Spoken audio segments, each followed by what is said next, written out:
우리 가정에서 또한 우리 예배하는 우리 성도들에게도 하나님의 축복과 은혜와 능력이 넘쳐나시기를 축원합니다.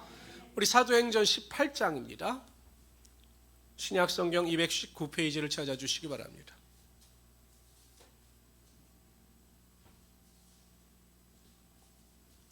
사도행전 18장 신약성경 219페이지입니다.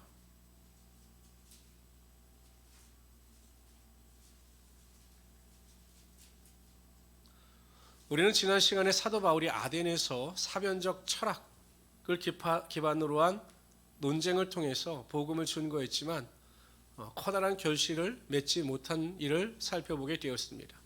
그래서 사도 바울이 고린도 전서에 보면 결심을 하죠. 내가 십자가 외에는 다른 것을 알지 않기로 작정하였느니라 라고 고린도 전서에서 기록하고 또한 고백하고 있습니다. 오늘은 바로 그 고린도 교회에 대한 전도 사명 또한 그 선교에 대한 이야기가 나타나고 있습니다. 우리 1절부터 3절까지 읽도록 합니다. 여러분들 1절 읽어주세요. 시작. 아굴라라는 본도에서 난 유대인 한 사람을 만나니 글라우디오가 모든 유대인들 명하여 로마에서 떠나라 한 고로 그가 그 아내 브루스길라와 함께 이달리아로부터 새로운지라. 바울이 그들에게 가매 생업이 같음으로 함께 일을 하니 그 생업은 천막을 만드는 것이라. 2절에 보면 글라우디오가 이 로마 황제거든요. 어떠한 이유인지 모르겠지만 다양한 학설이 있는데 로마에 살고 있는 이탈리아에 살고 있는 유대인들을 추방시켰습니다. 한 2만 명 정도를 추방시킨 이야기를 말씀하고 있는 거죠. 사도 바울이 이제 고린도 지역에 가서 복음을 증거합니다. 아덴에서 남쪽으로 약 80km 정도 떨어진 이 고린도 지역은요, 그 당시에 아가야 지방의 수도였습니다. 그래서 정치, 경제, 사회, 문화적으로 발전된 도시였습니다. 근데 문제는 무엇이냐? 아프로디테, 우리 여러분 비너스 들어보셨죠? 비너스, 사랑의 비너스 뭐 이런 노래 들어보셨는데 그 비너스가 이 아프로디테입니다. 그 아프로디테를 신전이 있을 정도로 엄청 우상을 섬기는 도시였어요.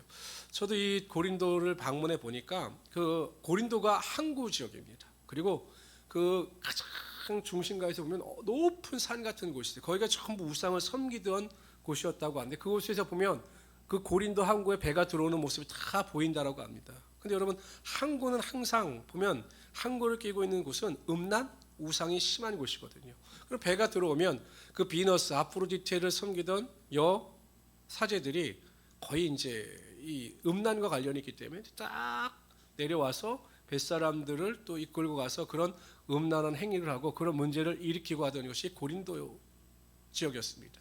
근데 고린도 사람 하면 음란한 사람, 죄가 많은 사람 이렇게 칭함을 받을 정도로 굉장히 이 고린도 교회는 음란과 우상으로 가득한 곳이었습니다. 근데 여러분 이 사도 바울 입장에서는 고린도 교회에 가서 선교를 할 때 부담이 됐을까요? 부담이 되지 않았을까요? 부담이 됐죠. 왜냐하면 고린도 지역이 어떻다는 걸 알았기 때문에 부담이 되었을 것입니다. 그런데 여러분 하나님은 정말로 좋으신 하나님이시고 하나님은 여호와 이레의 하나님이 되신다라는 것입니다. 그 사도 바울의 사역에 있어 가장 중요한 동역자를 만납니다. 누구요? 브루스길라와 아굴라입니다. 브루스길라와 아굴라. 더군다나 사도 바울과 같이 천막을 짓는 일을 하는 사람들이었기 때문에 말도 통하고 또 믿음 안에서 견고한 자들이었기 때문에 하나님께서 브루스길라와 아굴라를 세우셔서 사도 바울의 사역에 큰 은혜와 능력을 끼치게 되었던 것입니다. 우리가 이 사도행전 18장과 19장을 읽어보면 여기에서 나오는 핵심적인 하나님에 대한 이야기는 하나님은 항상 우리와 함께 하시며 하나님은 우리를 위하여 믿음 가운데 살아가는 자들에게 여호와 이레의 하나님이 되어 주신다라는 거죠. 여러분 브루스길라와 아굴라 입장에서 한번 생각해 보세요. 유대에서 쫓겨났습니다. 쫓겨날 때 심정이 어땠을까요? 얼마나 힘이 들고 비참했겠습니까? 모든 삶의 기반이 그 이탈리아 로마에 있는데 그것을 두고 떠나려고 하니 얼마나 그 마음이 무거웠겠습니까? 근데 그들이 사도 바울을 만나고 하나님의 일을 감당해 나가면서 그때 깨달았겠죠. 하나님께서 이래서 우리를 로마에서부터 떠나게 하셨구나 라는 것을 깨닫게 되었을 것입니다. 기억하십시오. 하나님의 뜻대로 순종하며 살아가는 자들은 하나님께서 반드시 여호와 이레의 하나님이 되어 주셔서 그 앞길을 예비하시고 그의 삶에 하나님의 축복과 은혜와 능력이 나타나게 하여 주시는 것입니다. 사도 바울이 순종해 여러분 빌립보에 갔을 때 자주장사 루디아를 만났잖아요. 계속 하나님께서 예비하신 자들이 있습니다. 믿음으로 사는 자들에게는 하나님의 예비하심이 나타나심을 믿고 낙심하거나 절망하거나 불평하지 마시고 믿음을 가지고 선포하시고 능력 가운데 살아갈 수 있는 귀한 성도들이 되시기를 주님의 이름으로 축원합니다. 우리 4절부터 6절까지 읽겠습니다. 4절 제가 읽겠습니다. 안식일마다 바울이 회당에서 강론하고 유대인과 헬라인을 권면하니라. 실라와 디모데가 마게도냐로부터 내려오매 바울이 하나님의 말씀에 붙잡혀 유대인들에게 예수는 그리스도라 밝히 증언하니 6절 읽습니다. 시작. 그들이 대적하여 비방하거늘 바울이 옷을 털면서 이르되 너희 피가 너희 머리로 돌아갈 것이요 나는 깨끗하니라. 이후에는 이방인으로 가리라 하고. 사도 바울이 회당에 가서 복음을 증거하는데 유대인들이 계속 조롱하고 그 복음을 거부하는 것입니다. 그래서 옷을 털어요. 이제 너희와 내가 상관없다. 너의 모든 피는 너희 머리로 돌아갈 것이다 라고 이야기하고 유대인 회당에서 떠나갑니다. 하나님께서 구약 성경에 보면 에스겔에게 사명을 주십니다. 어차피 구약시대의 선지자들은 핍박을 각오하고 선지자의 길을 걸어갔으니까요. 그런데 하나님께서 에스겔에게 이렇게 말씀하셔요. 다 같이 읽어봅시다. 에스겔 3장 18절 19절 읽습니다. 시작. 가령 내가 악인에게 말하기를 너는 꼭 죽으리라 할 때 네가 깨우치지 아니하거나 말로 악인에게 일러 그의 악한 길을 떠나 생명을 구원하지 아니하면 그 악인은 그의 죄악 중에서 죽으려니와 내가 그의 핏값을 내 손에서 찾을 것이요. 무슨 말씀인지 이해가 가시겠죠? 하나님께서 명령하셨어요. 그 악한 죄의 죄를 깨닫게 하라. 그런데 이 사명을 받은 에스겔이 그에게 전하지 않은 겁니다. 그런데 만약에 그 악인은 악인의 죄로 인하여 죽습니다. 그런데 죄가 없는 에스겔도 하나님의 명령을 쫓아 그 악인에게 죄사함에 대한 회개를 촉구하지 않았기 때문에 그 죄를 에스겔에도 모르시겠다는 것입니다. 그런데 뒤에 보면 다 같이 읽어봅시다. 시작. 내가 악인을 깨우치되 그가 그의 악한 마음과 악한 행위에서 돌이키지 아니하면 그는 그의 죄악 중에 죽으려니와 너는 내 생명을 보전하리라. 복음 사명에 대한 우리의 믿음도 이뤄야 되는 것입니다. 똑같지 않겠습니까? 하나님께서 우리에게 복음을 전하고 믿지 않는 자들에게 하나님 나라의 전파라고 하는 사명을 주셨는데 만약에 우리가 그것을 다른 사람들에게 전하지 아니하고 그래서 그들이 구원받지 못하면 하나님께서 그 책임을 반드시 우리에게 물으신다는 것입니다. 그래서 우리는 때로 어떤지 못 어떤지 항상 믿지 않는 자들에게 그리스도의 복음을 전하고 그들을 어둠의 권세로 에서 빛으로 인도할 수 있는 하나님의 능력이 반드시 우리의 삶 가운데 있어야 하는 것입니다. 제가 계속해서 강조하지만 이 코로나 사태로 여러분 가장 큰 문제가 무엇인지 아십니까? 교회가 제가 보면 교회가 20% 10% 예배도로 이게 문제가 아니에요. 제일 문제는 성도들의 믿음 생활이 무너지는 것도 문제지만 복음 전파의 모든 문이 닫혀버렸다는 것입니다. 이게 제일 문제인 거예요. 그러니까 여러분 마귀가 얼마나 악합니까? 지금 여러분 나가서 우리가 어떻게 복음을 증거할 수 있겠습니까? 문제가 되거든요. 그러니까 지금 복음 전파의 길이 완전히 막혀 버렸습니다. 그러나 하나님께서 복음의 문을 열 때가 분명히 있으실 것입니다. 마지막 추수의 때가 만들이 있으실 겁니다. 그래서 우리 모든 성도님들은 마음을 단단히 붙잡으시고 때가 되었을 때 내가 사명을 가지고 복음을 전파함으로 하나님께 영광을 돌리겠다라고 하는 믿음을 가지고 결단하며 살아갈 수 있는 우리 성도들이 되시기를 주님의 이름으로 축원합니다. 7절부터 8절까지 우리 7, 8절 다 같이 읽읍시다. 시작. 거기서 옮겨 하나님을 경외하는 디도 유스드라는 사람의 집에 들어가니 그 집은 회당 옆이라. 또 회당장 그리스도가 온 집안과 더불어 주를 믿으며 수많은 고리소 사람들도 듣고 디도 유스도라고 하면서 디도가 이게 로마식 발음이거든요. 아마 이 사람은 로마 시민권을 가진 고위층이었을 것이다 라고 이야기합니다. 근데 그 사람이 회장 옆인데 그 사람의 집에 들어가서 이제 복음을 전가합니다. 그랬더니 회당장 그리스도도 믿고 집안도 믿고 수많은 고린도 교회 사람들이 믿게 되었다라는 것입니다. 이 그리스도에 대해서는 고린도전서 1장 14절에 이렇게 고백하고 있습니다. 나는 그리스도와 가이오 외에는 너희 중 아무에게도 내가 이 세례를 베풀지 아니한 것을 감사하노라. 그러니까 회당장 그리스도가 이 사도 바울에게 세례를 받은 사람이라는 것입니다. 여러분 참으로 감사한 것이 무엇이냐면 하나님께서 회당에서 유대인들에게 복음을 전가할 때는 열매가 나타나지 않았지만 이 이방인들에게 복음을 전가할 때는 하나님의 엄청난 축복을 통해서 많은 열매가 나타나게 되었던 것입니다. 사도 바울 입장에서 보면 실망했지만 하나님께서 예비하신 하나님의 그 축복됨을 누릴 때 하나님의 큰 위로와 소망이 그의 삶에 나타날 수 있었던 것입니다. 그러니까 여러분 우리가 한 가지 일이 안 된다고 할 때 낙심할 필요가 없습니다. 내가 무슨 일 하는 이건 너무 안 된다. 이것 때문에 낙심할 필요가 없습니다. 오히려 이것을 놓고 하나님께서 주시는 다른 길로 걸어가게 되면 오히려 그것이 축복이고 더 큰 은혜와 능력이 우리의 삶 가운데 반드시 임하게 되는 것입니다. 하나님은 절대로 우리를 실망시키시는 분이 아니십니다. 좋은 것으로 채워주시고 기대와 소망을 부어주시는 분이신 것입니다. 그래서 어떤 환경의 한 면만 보고 낙심하지 마시고 하나님께서 다른 빛의 삶으로 우리를 인도하여 주신다라고 하는 믿음을 가지고 승리할 수 있는 우리 성도들이 되시기를 주님의 이름으로 축원합니다. 우리 9절부터 11절까지 여기도 한 목소리 읽읍시다. 시작. 밤에 주께서 환상 가운데 바울에게 말씀하시되 두려워하지 말며 침묵하지 말고 말하라. 내가 너와 함께 있음에 어떤 사람도 너를 대적하여 해롭게 할 자가 없을 것이니 이는 이 성중에 내 백성이 많음이라 하시더라. 1년 6개월을 머물며 그들 가운데서 하나님의 말씀을 하나님께서 사도 바울에게 두려워하지 말며 잠잠하지 말라 이렇게 말씀하셨습니다. 아마 이 사도 바울도 나름대로 두려움이 있었던 것으로 보여요. 왜냐하면 여러분 이 성경을 이렇게 우리가 사도행전에 나오는 사도 바울의 행적을 보면 항상 부흥이 나타날 땐 핍박이 있었거든요. 데살로니가 교회에서도 자신의 동역자 야손이 끌려가서 큰 어려움을 당했죠.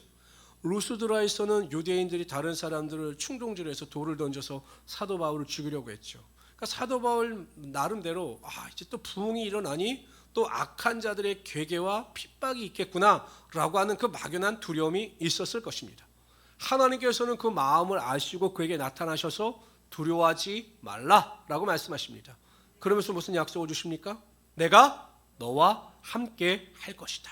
이 약속을 주셔요. 이것보다 더한 축복과 이것보다 더 큰 은혜의 말씀은 없습니다. 로마서 8장 31절에 보면 그런즉 이 일에 대하여 우리가 무슨 말하리요? 만일 하나님이 우리를 위하시면 누가 우리를 대적하리요?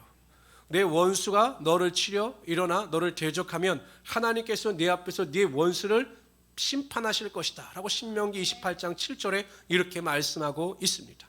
그러면 성도 여러분 낙심하지 마십시오. 하나님께서 우리와 함께 하시면 우리를 당할 자가 없습니다.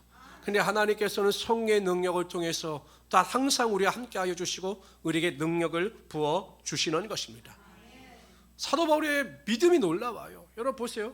하나님께서 그렇게 말씀하시고 그렇게 약속하시니까 1년 6개월 동안 고린도 교회에 머물면서 수많은 자들에게 하나님의 말씀을 가르칩니다. 침묵하지 않고 하나님께서 말한 대로 그가 순종합니다. 야고보서 1장 22절에 다 같이 한번 읽어봅시다. 있습니다. 시작. 너희는 말씀을 행하는 자가 되고 듣기만 하여 자신을 속이는 자가 되지 말라. 말씀대로 순종하라는 것입니다. 말씀을 듣고 행하지 않는 자는 어떤 사람이라고요? 자기 자신을 속이는 자입니다. 말씀을 행하는 자들에게 그 행함 가운데 능력이 반드시 나타나게 되는 것입니다. 그래서 우리 성도님들은 항상 순종하며 살아갈 수 있는 하나님의 귀한 성도들이 되시기를 주님의 이름으로 축원합니다. 12절부터 18절까지 읽도록 할 텐데 결국 이 사도 바울이 염려하던 일이 발생하게 됩니다. 그러나 하나님께서 약속하신 대로 하나님의 방법대로 놀라운 역사가 나타나죠. 12절 제가 읽겠습니다. 갈리오가 아가야 총독되었을 때 유대인이 일찍 일어나 바울을 대적하여 법정으로 데리고 가서 이 일이 발생하죠. 핍박이 시작. 말하되 이 사람이 율법을 어기면서 하나님을 경외하라고 사람들을 권한다 하거늘. 여기가 참 재미있습니다. 보세요. 바울이 입을 열고자 할 때, 그러니까 바울이 말을 하려고 할 때 갈리오가 오히려 이 사도 바울을 변증합니다. 변호해 줍니다. 갈리오가 유대인들에게 이르되 너희 유대인들아 만일 이것이 무슨 부정한 일이나 불량한 행동이었으면 내가 너희 말을 들어주는 것이 옳거니와 만일 문제가 언어와 명칭과 너의 법에 관한 것이면 너희가 스스로 처리하라. 나는 이러한 일에 재판장 되기를 원하지 아니하고 하고 그들을 법정에서 쫓아내니 어떻게 했다고요? 법정에서 쫓아냈어요. 얼마나 이런 무안을 당한 겁니까? 17절 있습니다. 시작. 그 모든 사람이 회당장 법정 앞에서 때리되, 이 모든 사람이 누구냐면 그 회당장 소스네를 때렸던 모든 사람이 누구냐? 이 법정 안에 모였던 헬라 사람들인 겁니다. 그러니까 어떻게 되냐면 소스네가 다 회당장에 이제 고소를 했겠죠. 근데 어떻게 밝혀집니까? 사도 바울이 죄가 없다, 무고죄로 밝혀지니까 오히려 회당장 소스네를 그 법정에 있는 헬라 사람들이 굿하고 있는 거죠. 완전 자세가 역전이 된 것입니다. 여러분 생각해 보십시오. 염려하던 일이 벌어졌습니다. 그리고 법정 앞에 섰습니다. 사도 바울이 두려웠을까요? 두렵지 않았을까요? 두려웠을까요? 두렵지 않았을까요? 두렵지 않았습니다. 왜요? 왜요? 약속이 있었잖아요. 하나님께서 뭐라고 말씀하셨습니까? 내가 너와 함께 할 것이다 라고 약속하셨기 때문에 사도 바울은 두렵지 않았습니다. 하나님께서 이러한 일이 일어날 것을 미리 아시고 사도 바울에게 나타나셔서 약속을 주시고 그의 마음을 담대하게 하여 주셨던 것입니다. 여호수아가 모세의 뒤를 이어 이스라엘 민족의 지도자가 됩니다. 두려웠습니다. 가나안 땅을 정복하기 위해서는 담대함이 있어야 합니다. 하나님께서 여호수아에게 약속하십니다. 좌로나 우로나 치우치지 말고 내 말씀 안에 거하라. 그러면 내가 너를 떠나지 아니하고 너와 항상 함께 할 것이다. 강하고 담대하라. 두려워하지 말라. 이렇게 말씀하셨습니다. 그 약속이 있었기 때문에 여호수아는 담대함을 가지고 가나안 땅을 정복하며 나아갈 수 있었던 것입니다. 여러분 기억하십시오. 하나님은 항상 여러분들과 함께하여 주십니다. 무슨 일이 나타나든지 간에 하나님의 동행하심을 믿고 약속을 부여잡고 좌로나 우로나 치우치지 않고 말씀에 승리하며 살아갈 수 있는 하나님의 귀한 성도들이 되시기를 주님의 이름으로 축원합니다. 꼭 기억할 것이 이거예요. 여러분 우리가 핵심적인 말씀이 제가 계속 강조하지만 하나님을 사랑하는 자, 그 뜻대로 부르심을 입은 자들에게는 모든 것이 합력하여 선이 되느니라. 이 말씀의 핵심이에요. 그렇기 때문에 절대로 예수 믿는 성도들은 멸망하지 않는다라는 것입니다. 모든 것이 변화하여 선이 되고 모든 것이 변화하여 축복이 됩니다. 그래서 우리 과정 가운데 어떠한 과정 가운데 있다 할지라도 원망불평하지 마시고 믿음 가운데 소망을 가지고 승리할 수 있는 우리 성도들이 되시기를 주님의 이름으로 축원합니다. 18절에서 22절까지 읽읍시다. 18절 제가 읽겠습니다. 바울은 더 여러 날 머물다가 형제들과 작별하고 배 타고 수리하러 떠나갈새 브루스길라와 아글라도 함께 하더라. 바울이 일찍이 서원이 있었으므로 갱그라에서 머리를 깎았더라.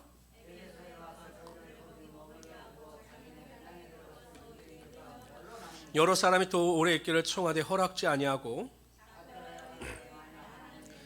너에게 돌아오리라 하고 배를 타고 에베소를 떠나 22절 가이사랴에 상륙하여 올라가 교회의 안부를 물은 후에 안디옥으로 내려가서 2차 선교 여행이 마무리되고 있는 것입니다. 갱그라에서 머리를 깎았습니다. 거기 뭐라고 나오냐면 서원이 있었으므로 갱그라에서 머리를 깎았다.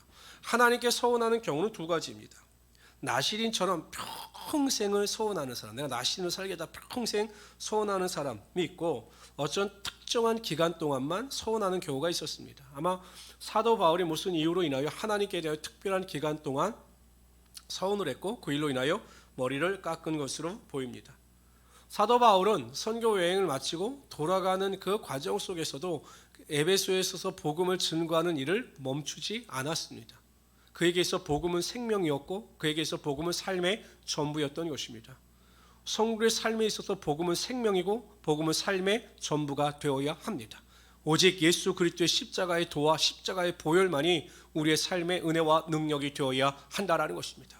매일 이 은혜 가운데 십자가 보혈, 십자가 도, 예수 그리스도를 향한 복음의 능력, 이것을 기억하시면서 그 능력 가운데 살아갈 수 있는 하나님의 귀한 성도들이 되시기를 주님의 이름으로 축원합니다. 우리 23절부터 28절까지 읽도록 합니다. 23절은 이제 3차 선교 여행을 시작합니다. 그러는 과정 가운데 오늘 본문에 보면 특별한 사람이 하나 나오는데 바로 아볼로에 대한 이야기가 소개되고 있습니다. 얼마 있다가 내가 떠나 갈라디아와 부르기아 땅을 차례로 다니며 모든 제자를 굳건하게 하니라. 알렉산드리아에서 난 아볼로라 하는 유대인이 에베소에 이르니 이 사람은 언변이 좋고 성경에 능통한 자라. 그가 일찍이 주의 도를 배워 열심으로 예수에 대한 관한 것을 자세히 말하며 가르치나 요한의 세례만 알 따름이라. 그가 회당에서 담대히 말하기 시작하거늘 브루스길라와 아글라가 듣고 데려가다가 하나님의 도를 더 정확하게 풀어 이르더라. 아볼로가 아가야로 건너가고자 하므로 형제들이 그를 격려하며 제자들에게 편지를 써 영접하라 했더니 그가 감의 은혜로 말미암아 믿은 자들에게 많은 유익을 주니 이는 성경으로서 예수는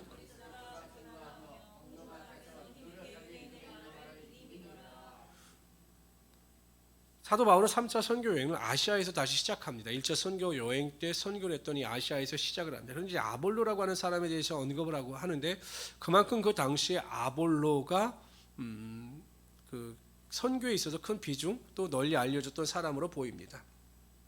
아볼로에 대한 자세한 기록은 없어요. 그런데 혹자들은 이 아볼로가 세례 요한의 제자에게 가르침을 받은 것으로 추정을 합니다. 그래서 세례 요한의 세례에 대해서 회개의 세례에 대해서 잘 알고 있었던 것으로 보입니다. 근데 이것이 약점이었어요. 요한의 세례는 회개의 세례였습니다. 회개하라 천국이 가까웠느니라. 그래서 자신의 죄를 고백하고 회개하는 세례였습니다. 그래서 세례 요한은 예수 그리스도에 대한 온전한 지식과 예수 그리스도를 통한 하나님께서 부어주시는 성삼위일체 하나님의 세례에 대해서는 알지를 못했던 거죠. 왜냐하면 예수님께 대해서는 또 세례요한의 의심도 많았습니다. 나중에 보면 당신이 오실 그이니까 라고 제자들을 통해서 물을 정도였죠. 그래서 이 아볼로 또한 온전한 성령의 세례라든지 예수 그리스도의 복음의 세례에 대해서 잘 몰랐던 것입니다. 이것을 누가 깨닫게 되느냐? 브루스길라와 아굴라라고 하는 사람이 설교를 들으니까 뭔가 부족한 거예요. 알고 있고 능통한 것 같은데 그리스도의 복음이 없는 겁니다. 그래서 그를 데려다가 예수 그리스도의 복음과 성령 세례와 자세한 것을 그에게 가르쳤습니다. 그런데 여러분 더 감사한 것이 무엇이냐면 아볼로가 그것을 순순히 받아들였다라는 것입니다. 여러분 교만했다면 그것을 받아들이겠습니까?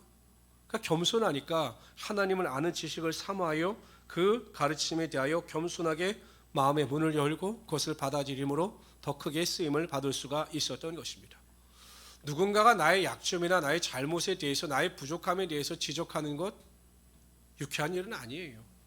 근데 여러분 일반적인 사회생활이나 일반적인 사업에도 보면 자신이 속한 분야에서 성공을 거두고 나름대로 큰 족적을 남긴 사람들에게 있어 가장 큰 특징이 뭐냐면 수용성이 아주 좋다라는 거예요. 수용성이 뭐냐? 남의 말을, 남의 충고를 잘 받아들인다라는 것입니다. 받아들여서 그것을 내 것으로 삼는 것이죠. 성도들도 마찬가지예요. 누군가가 혹은 제가 목회자가 성도님 이건 이렇게 하면 좋습니다. 이렇게 하십시오 라고 말씀을 드렸을 때 다른 분이 말씀을 드렸을 때 그것을 기분 나쁘게 받아들이지 말고 수용하여 내 것으로 만드는 자들이 더 큰 하나님의 은혜와 축복을 누리며 살아가게 된다는 것입니다. 근데 제가 여러분 충고할까요? 안 할까요? 제가 목사지만 충고해서 기분 좋게 받아들이는 성도님들을 봤다 못 봤다 봤다 못 봤다 못 봤다 못 봤어 말하면요 되게 기분 나빠하셔요. 그래서 저는 어떻게 합니까? 기도만 합니다. 하나님 깨닫게 하여 주시옵소서, 인간되게 하여 주시옵소서라고 기도를 합니다. 근데 참 깨닫지 못해요. 근데 오직 누가 하셔야 되냐? 성령이 하셔야 되는 거예요. 성령. 그래서 우리가 항상 여러분 이 기도가 필요합니다. 하나님 내가 알지 못하는 것 깨닫게 하시고 내가 보지 못하는 것 보게 하시고 내가 지은 죄도 회개하게 하여 주십시오라고 간절히 기도하면 어느 순간 성령께서 깨닫게 하여 주시려는 거예요.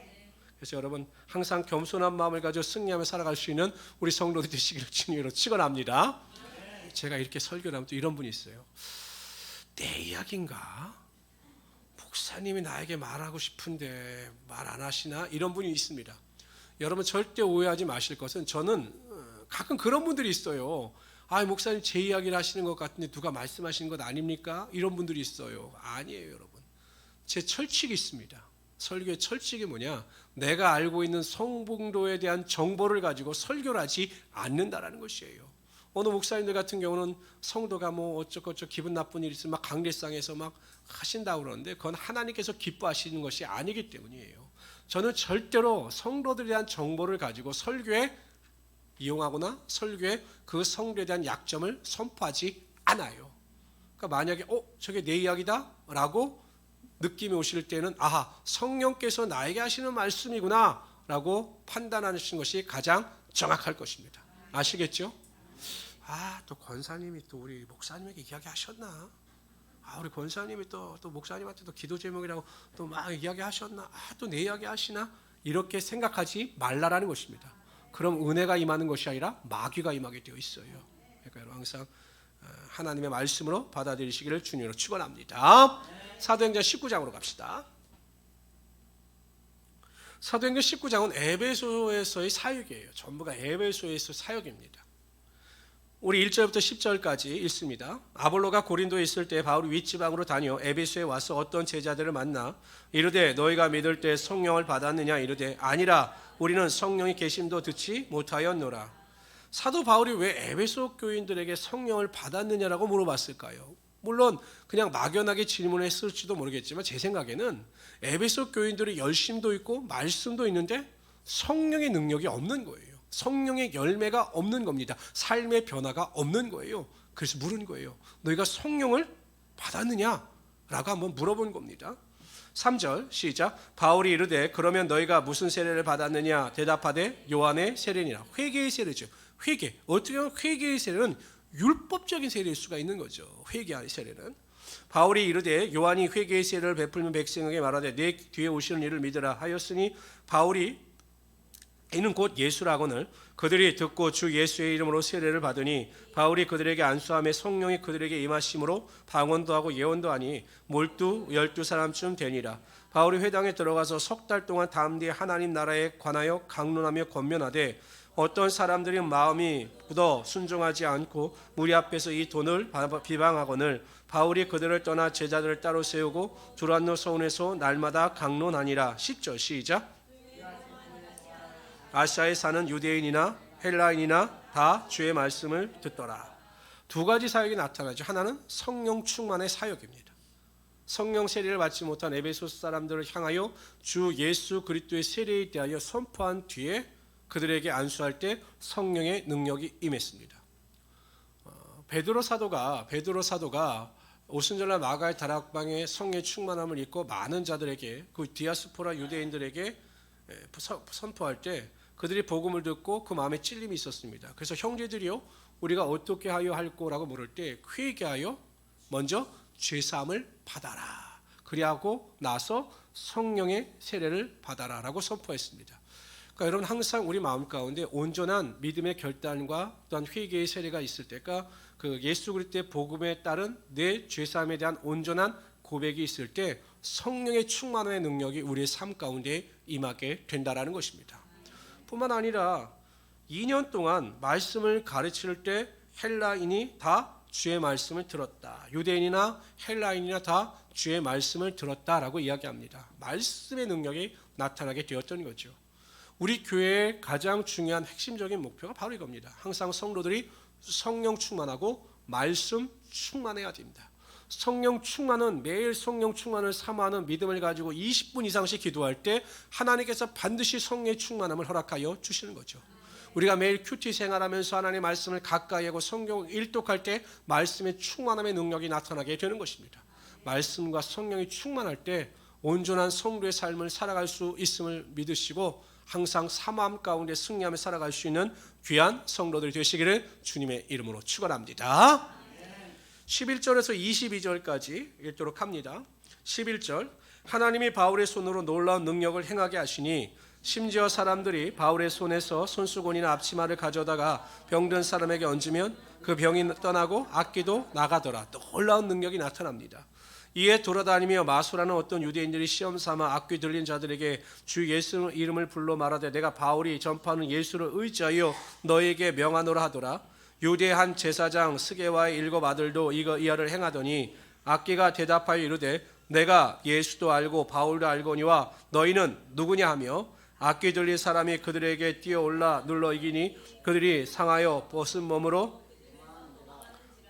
무슨 말씀인지 아시겠죠? 수학의 7 아들들이 흉내를 낸 겁니다. 성령도 없는데. 그랬더니 악기도 아는 거예요. 여러분, 귀신도 하나님을 알아요.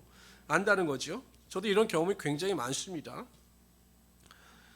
에베소 사는 유대인과 헬라인들이 다 이 일을 알고 두려워하며 주 예수의 이름을 높이고 믿은 사람들이 많이 와서 자복하여 행한 일을 알리며 또 마술 행하던 많은 사람이 그 책을 모아가지고 와서 모든 사람 앞에서 불사르니 그 책을 계산한 즉 은 5만이나 되더라. 이 5만, 은 5만이라고 하는 이 양이 167년 정도의 일당인 거예요. 엄청난 많은 양을 불태운 거죠. 회개하니까 마술이 이게 우상 섬기는 자들이에요. 무당입니다. 무당들 젊게 보는 책을 태웠는데 은 5만, 일당으로 따지면 한 사람이 일당 167년치의 양의 책이 태워졌다는 겁니다. 놀라운 능력이 나타나게 되었던 것입니다. 이와 같이 주의 말씀이 힘이 있어 흥왕하여 세력을 얻으니라. 21절 다 같이 읽읍시다. 시작. 바울이 마게도냐와 아가야를 거쳐 예루살렘에 가기로 작정하여 이르되 내가 거기 있다가 후에 로마도 보아야 하리라 하고, 사도 바울에게 하나님께서 권능을 주셔서 권능이 나타납니다. 그런데 여러분, 이것은 예수님께서 이미 오래전에 약속하신 약속이에요. 오직 성령이 너에게 임하시면 너희가 권능을 받는다라는 것이에요. 권능을 받는다. 마가복음에 보면 예수님께서 승천하시기 전에 제자들에게 약속하셨어요. 믿는 자들에게는 이런 표적이 따르리니 저희가 내 이름으로 귀신을 쫓아내며 새 방언을 말하며 뱀을 집으며 무슨 독을 마실지라도 해를 받지 아니하면 병든 사람에게 손을 얹은즉 나으리라. 누구에게 주신 권능이십니까? 믿는 자들이에요. 믿는 자들. 목사님이나 전도사님에게 주신 권능이 아니라 믿는 자들에게 이러한 권능을 다 주셨습니다. 성령 충만하여 믿음으로 선포하고 믿음으로 귀신을 대적하고 병 고침을 위하여 기도하는 자들에게 반드시 이러한 권능의 능력이 나타나게 되어 있는 것입니다. 마귀를 두려워할 필요가 없어요. 우리는 마귀를 이길 수 있는 능력이 있는 자들입니다. 귀신을 두려워할 필요가 없는 것입니다. 예수의 이름으로 물리칠 수 있어야 한다는 것입니다. 근데 성도도 이런 권능을 사모하지 않아요. 이 권능이 주어지는데, 막 대적할 수 있는 권능이 주어지는데 성도들은 나에게 그런 권능이 있는 것조차 깨닫지 못한다는 것입니다. 권능을 사모할 수 있는 성도들 되시기를 주님으로 축원합니다. 뿐만 아니라 20절에 보십시오. 하나님의 말씀이 힘이 있어 흥왕의 세력을 얻었다. 그러니까 말씀이 살아나니까 회개의 능력이 나타나서 그 무당, 박수무당 같은 마술하는 사람들을 회개하여 돌이키게 되었다는 것입니다. 말씀이 들어가면 능력이 나타나게 되어 있고, 말씀이 들어갈 때 온전한 회개의 능력이 나타나게 되어 있다는 것입니다. 어느 집사님이 남편이 미워서 견딜 수가 없었습니다. 예수를 믿기 전에. 왜냐하면 남편이 사업을 하다가 쫄딱 망한 거예요. 그것도 자신에게는 전혀 상의도 하지 않고 보증을 서줬다가 쫄딱 망한 겁니다. 그래서 집에서, 좋은 집에 살다가 이제 월세집으로 옮겼습니다. 남편이 이뻐 보일까요? 그런데도 잘못한 걸 몰라요. 항상 큰 소리칩니다. 어떨 것 같습니까, 여러분? 남편 이름은 이쁠까요? 안 이쁠까요? 제가 안 이쁠까요라 물어봤습니다. 미워요가 아니라. 이쁠까요? 안 이쁠까요? 안 이뻐요. 집사님도 마음에 상처가 있었던 겁니다. 남편을 볼 때마다 그 마음에 너무 힘이 드는 거예요. 그래서 누가 전도를 해서 때마침 교회 나가기 시작했습니다. 마음이 무거우니까 여러분, 은혜를 사모하게 되고, 은혜를 사모하게 되니까 예배란 예배는 다 참석하신 겁니다. 주일 예배뿐만 아니라 주중 다 참석하셨어요. 그런데 참 신기한 일이, 그 남편의 잘못으로 인하여 내가 이러한 고통을 당한다고 생각을 했는데, 말씀을 들을 때마다 어느 순간부터 드는 생각은 내가 문제다라는 생각이 들더라는 것입니다. 하나님의 말씀을 듣기 전까지는 남편이 잘못해서 내가 이렇게 됐다, 남편이 원망스럽다, 남편이 책임이다, 다 이렇게 생각을 했는데, 하나님의 말씀을 들으면 들을수록 하나님께서 내 마음 가운데 내가 잘못이다 라는 것을 알려주셔서 이 집사님이 교회 다니신 지 얼마 되지 않아 회개하고 남편을 사랑하게 되었다는 아름다운 이야기가 있습니다. 말씀을 들어보세요. 하나님의 말씀을 들으면 들을수록 다른 사람 탓이다, 내 부모 탓이다, 내 자녀 탓이다, 내 형제 탓이다, 이렇게 우리가 느껴지지 않아요. 하나님의 말씀을 들을 때마다 이건 김 집사 탓이다, 박 집사 탓이다, 권사님 탓이다, 이렇게 들리지 않습니다. 항상 내가 문제구나, 내가 잘못했구나, 내가 바로 서야 되겠구나 라고 하는 것이 하나님의 말씀의 능력을 체험하는 성도의 올바른 자세라는 것입니다.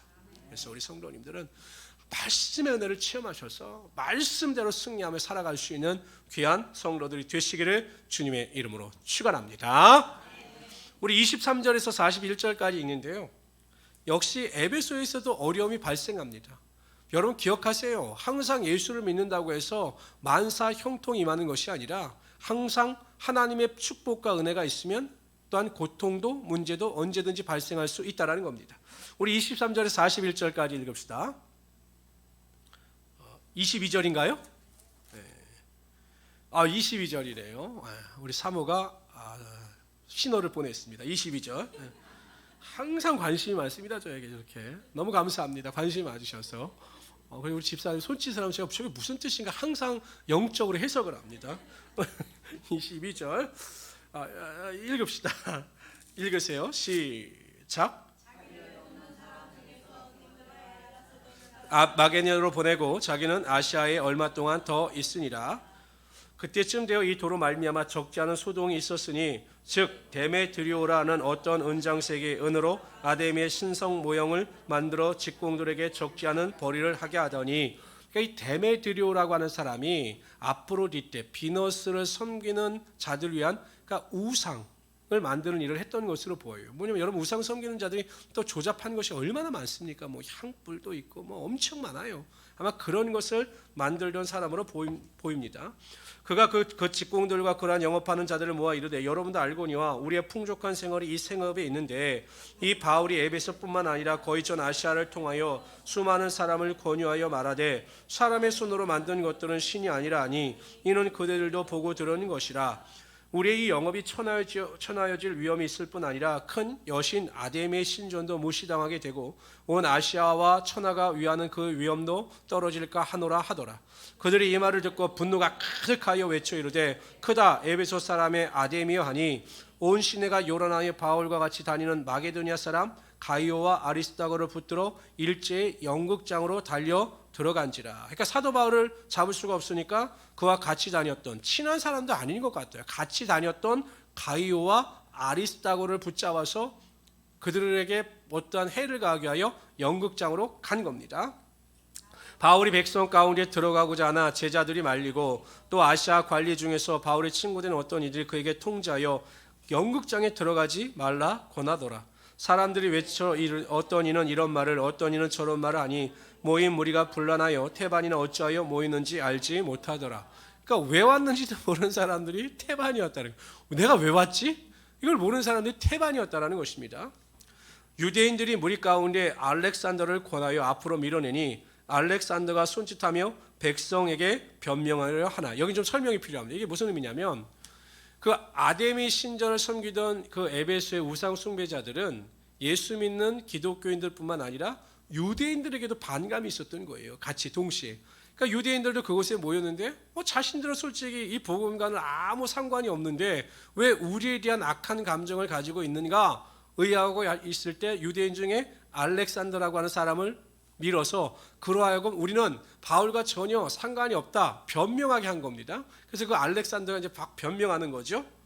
그랬더니 어떤 일이 벌어집니까? 34절 시작. 그들은 그가 유대인인 줄 알고 다 한 소리로 외쳐 이르되 크다 에베소 사람의 아데미 하기를 2시간이나 하더다.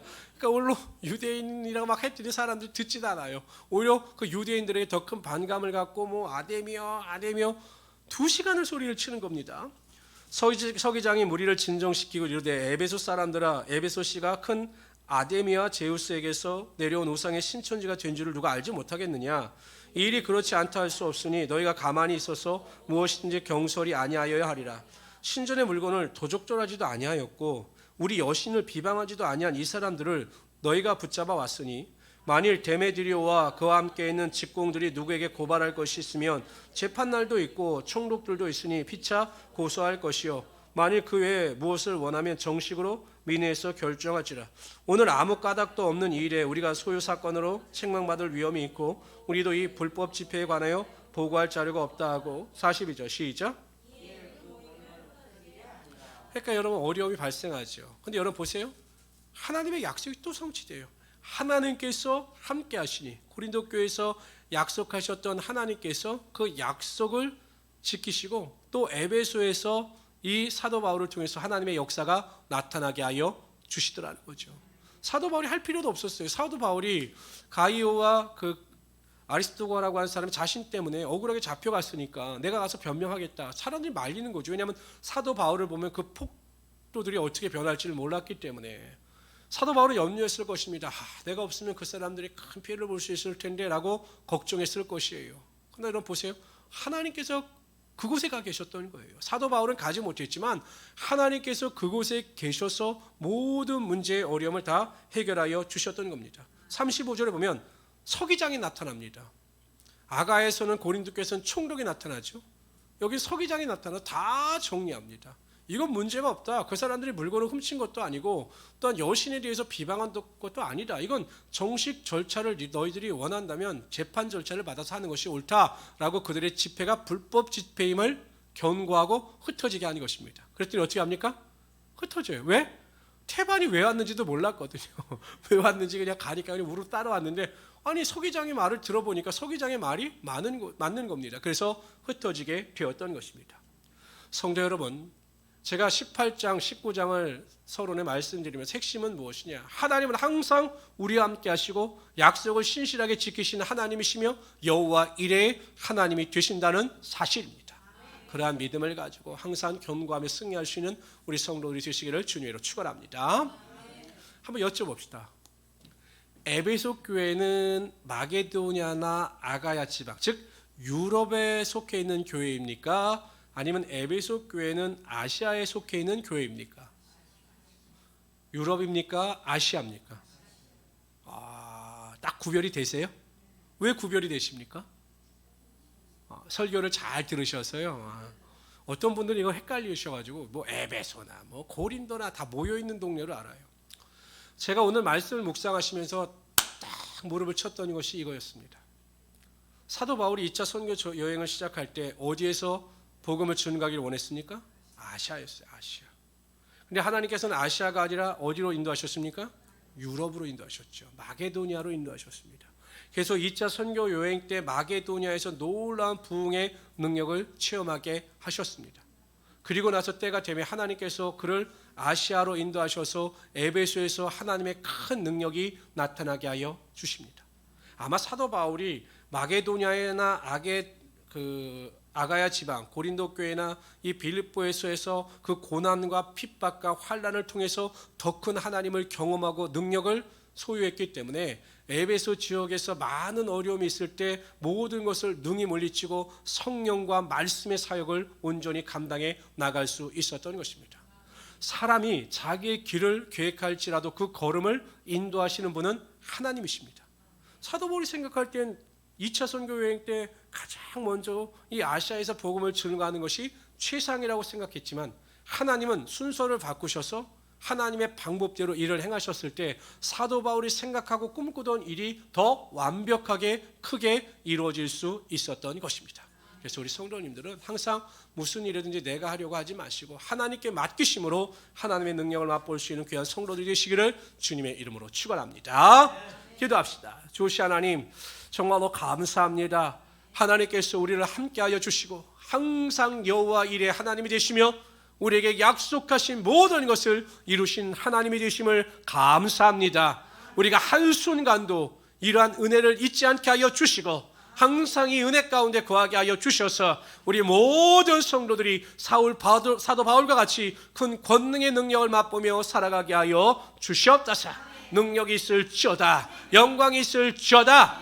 감사하며 예수님의 이름으로 기도드리옵나이다. 아멘.